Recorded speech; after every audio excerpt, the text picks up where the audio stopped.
Hi everyone, I'm Mohanisha, also known as Meenu, and you're watching me on The Curlicious Meenu.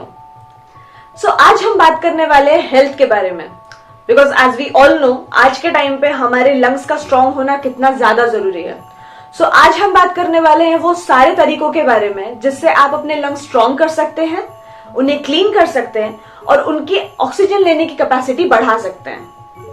सो हम सबसे पहले जानेंगे वो reasons के बारे में जिसकी वजह से हमारे लंग्स एक्चुअली खराब होते हैं, जो है स्मोकिंग और एयर पोल्यूशन. ऐसे तो हम सब जानते हैं कि smoking is injurious to our health, but फिर भी बहुत से लोग स्मोक करते हैं because of tobacco's addiction. Facts के हिसाब से पूरी दुनिया में हर साल 80 लाख से भी ज्यादा लोगों की मौत होती है स्मोकिंग और टोबैको से, जिसमें से 10 लाख लोग हमारे भारत से ही हैं. सिर्फ स्मोक करने से ही लंग्स खराब नहीं होते, बल्कि सेकेंड हैंड स्मोक से भी लंग्स खराब होते हैं. सेकेंड हैंड स्मोक मतलब ऐसे एनवायरनमेंट में सांस लेना जहां पे ऑलरेडी कोई स्मोक कर रहा है. सेकेंड हैंड स्मोक से भी पूरी दुनिया में हर साल 12 लाख से भी ज्यादा लोगों की डेथ होती है. So if you want to cleanse your lungs और अपने लंग्स की कैपेसिटी बढ़ाना चाहते हैं या फिर अपने लंग्स में जो टार जमा हो गया है वो खत्म करना चाहते हैं, देन प्लीज स्टॉप स्मोकिंग. अगर इमीडिएटली बंद ना हो सके तो धीरे धीरे करके कम करें और फिर बंद करें. हमारे लंग्स सेल्फ हीलिंग ऑर्गन है, मतलब खुद ब खुद ठीक करने की क्षमता रखते हैं, पर वो प्रोसेस बहुत स्लो होता है. तो अगर आपको फास्ट करना है तो आपको अपने लंग्स की हेल्प करनी होगी और उसका फर्स्ट स्टेप है स्मोकिंग बंद करना. Second is air pollution. हम सब जानते हैं हमारे आसपास कितना ज्यादा पोल्यूशन हो रखा है because of all types of smokes. Car का धुआं, फैक्ट्रीज, सिगड़ीज, वुड फायर, कचरा जलाना और पता नहीं क्या क्या. सो अब हम हमारे सराउंडिंग्स की एयर पोल्यूशन को कम कैसे करें? घर की साफ सफाई रखें, रेगुलरली वैक्यूम क्लीनर यूज करें, एयर प्यूरिफायर यूज करें, घर में इंडोर प्लांट्स लगाएं, ऐसे पेड़ जो घर के अंदर आप रख सके और आपके घर की एयर को प्योर कर सके. प्रॉपर वेंटिलेशन रखें, घर में केमिकल क्लीनर्स यूज ना करें क्योंकि केमिकल क्लीनर्स में भी अमोनिया होता है जो कि आपके लंग्स के लिए बहुत हानिकारक है. मॉस्किटो रेपेलेंट्स स्प्रे या फिर कछुआ छाप अगरबत्ती यूज ना करें, वो भी आपके लंग्स के लिए बहुत हानिकारक है. तो ये रही कुछ चीजें जो आप कर सकते हैं आपके घर की एयर को प्योर करने के लिए. अब हम देखेंगे लंग्स को डिटॉक्स करने के तरीके. डिटॉक्स या सफाई से हमारा पर्पस ये है कि लंग्स में जो म्यूकस डेवलप हुआ है बिकॉज ऑफ पॉल्यूटेंट्स, उससे हमें निजात मिल सके, लंग्स की जो ऑक्सीजन खींचने की क्षमता है वो बढ़े, हमारे डायफ्राम की टॉक्सिन्स पुश करने की क्षमता बढ़े और हमारे लंग्स में, थ्रोट में जो खराश है वो साफ हो जाए. सबसे पहला तरीका है स्टीम थेरेपी. ये एक टेम्पररी उपाय है, इमीडिएट रिलीफ का उपाय है. अगर आपको शॉर्टनेस ऑफ ब्रेथ हो रही है या सर्दी हो रही है, खांसी हो रही है, तो आप ये उपाय कर सकते हैं.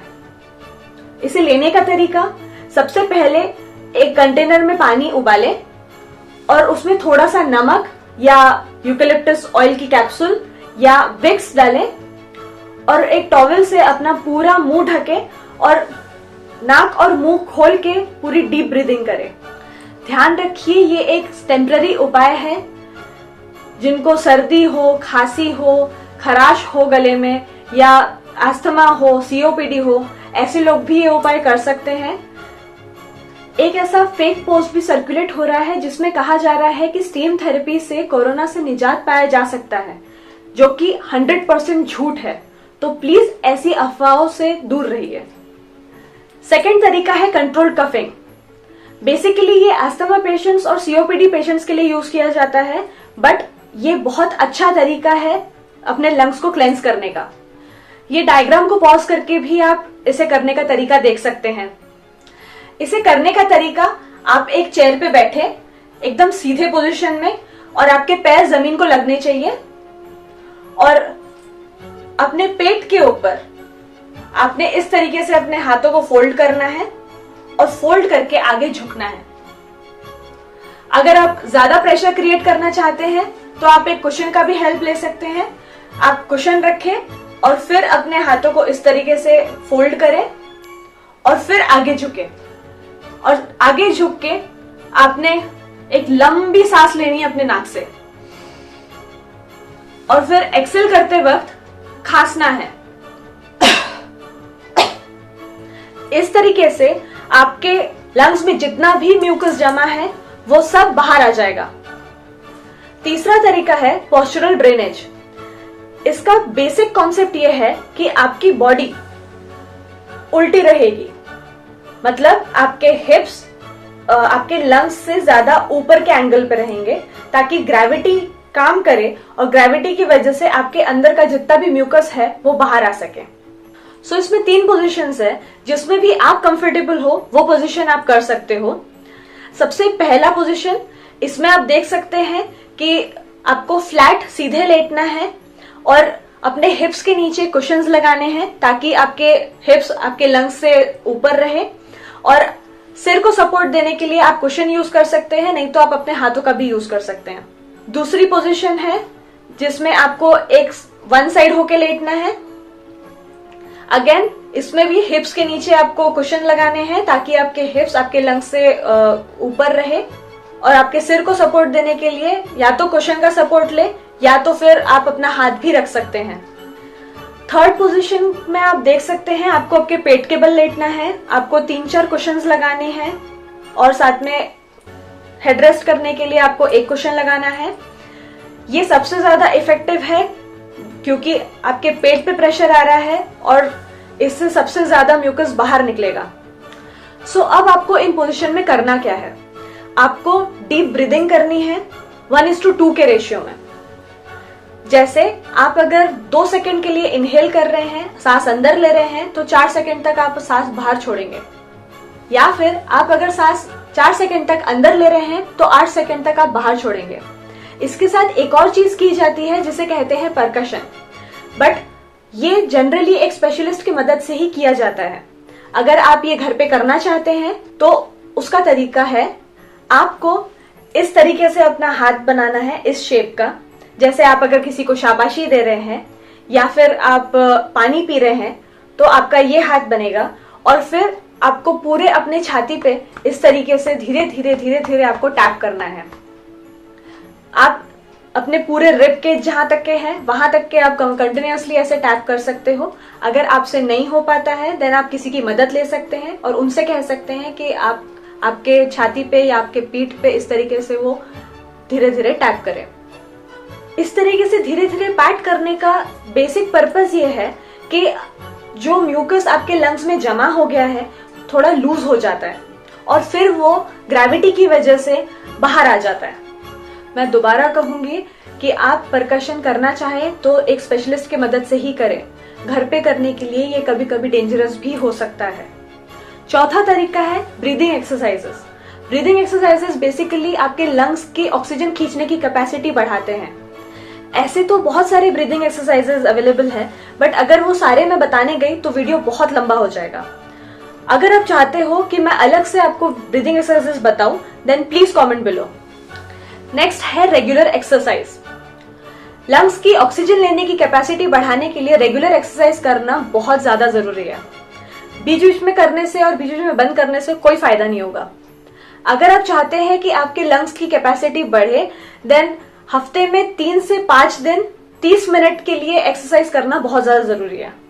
एक्सरसाइज में इंक्लूड करें साइकिलिंग, जॉगिंग, वॉकिंग, स्विमिंग, इनमें से आप कुछ भी कर सकते हो, बेसिकली कोई भी कार्डियो वर्कआउट। नेक्स्ट है डाइट। जितने भी पॉल्यूटेंट्स या टॉक्सिन्स जमा हुए हैं हमारे लंग्स में वो बाहर निकालने के लिए आपको vitamin C rich food, vitamin D rich food या एंटीऑक्सीडेंट्स रिच फूड खाना है। जैसे कि आप पाइनएप्पल खा सकते हैं। पाइनएप्पल में ब्रोमेलिन नाम का एक कंपाउंड होता है जो सूजन कम करने में हेल्प करता है। Because of all the pollutants आपके लंग्स थोड़े से स्वेल हो जाते हैं, तो वो कम करने में पाइनएप्पल आपकी मदद करेगा। आप हनी भी ले सकते हैं गर्म पानी में डाल के। हनी बेसिकली पॉल्यूटेंट्स रिमूव करने में हेल्प करता है, टॉक्सिन्स को आपके शरीर से बाहर निकालने में हेल्प करता है। आप साइट्रस फ्रूट्स खा सकते हैं, बेरीज खा सकते हैं, जैसे कि नींबू हो गया, ऑरेंज हो गया, अंगूर हो गए, ब्लूबेरी हो गया, ब्लैकबेरी हो गया, इस टाइप के आप खा सकते हैं। ये विटामिन सी रिच फूड है। आप हरी सब्जियां खा सकते हैं, आप मूली खा सकते हैं। मूली कंजेशन हटाने में हेल्प करता है, साइनस को क्लियर करने में हेल्प करता है। आप अदरक, लहसुन, हल्दी, प्याज ये सब चीजें खा सकते हैं। आप स्प्राउट्स खा सकते हैं। स्प्राउट्स में बहुत ज्यादा ऑक्सीजन होता है, वो बहुत ज्यादा ऑक्सीजनेटेड होते हैं, तो ऑक्सीजन आप कंज्यूम करोगे तो आपके अंदर भी और ऑक्सीजन पैदा होगा। तो आप ये सारे फूड्स खा सकते हो। अब ऐसे फूड्स जो आपने कंज्यूम नहीं करना है, बिकॉज उससे और ज्यादा म्यूकस डेवलप होता है आपके लंग्स में, जैसे कि डेयरी प्रोडक्ट्स हो गए, दूध, दही, चीज, बट इसे आप नहीं करने से बेटर कम करें, क्योंकि आफ्टर ऑल उसमें विटामिन डी होता है और आपको विटामिन डी भी चाहिए। तो जितना कम हो सके उतना कम खाएं, लेकिन खाएं जरूर। बाकी फूड्स जो आपने नहीं खाना है वो है processed food, fast food, oily food, जितना भी तला भुना होता है, जितना भी स्टार्च वाला फूड होता है, जितने भी इसमें कैफीन होता है, जैसे कि चाय हो गई, कॉफी हो गई, आपने ये नहीं लेनी है। आप ग्रीन टी ले सकते हैं, क्योंकि ग्रीन टी में बहुत ज्यादा एंटीऑक्सीडेंट्स होते हैं, तो आप ग्रीन टी ले सकते हैं, बट चाय और कॉफी मत लीजिए। फिर आप मिठाइयाँ नहीं खाना है आपने, कैंडीज, स्वीट्स, ये सब चीजें नहीं खानी है। जितनी भी अनहेल्दी चीजें हैं वो आपने नहीं खानी है, क्योंकि उससे और ज्यादा म्यूकस डेवलप होगा आपके लंग्स में, जो कि हम निकालने की कोशिश कर रहे हैं। और आपने ढेर सारा पानी पीना है, जितना हो सके उतना पानी पीना है, क्योंकि बेसिकली वाटर टॉक्सिन्स निकालने में हेल्प करता है और हमारी बॉडी में 60 से 70% सिर्फ पानी होता है, तो हमारे ब्लड को सर्कुलेट करने में भी हेल्प करता है। इसलिए जितना हो सके उतना ज्यादा पानी पिए। सो ये थे सारे तरीके लंग्स को डिटॉक्स करने के या लंग्स को साफ करने के। अगर आप चाहते हैं कि मैं ब्रीदिंग एक्सरसाइजेस पे वीडियो बनाऊं, देन प्लीज कमेंट बिलो। अगर आप YouTube पे देख रहे हैं, then please like, share and subscribe. अगर आप Facebook या Instagram पे देख रहे हैं, then please follow my page for more content like this. Thank you, see you soon, bye bye.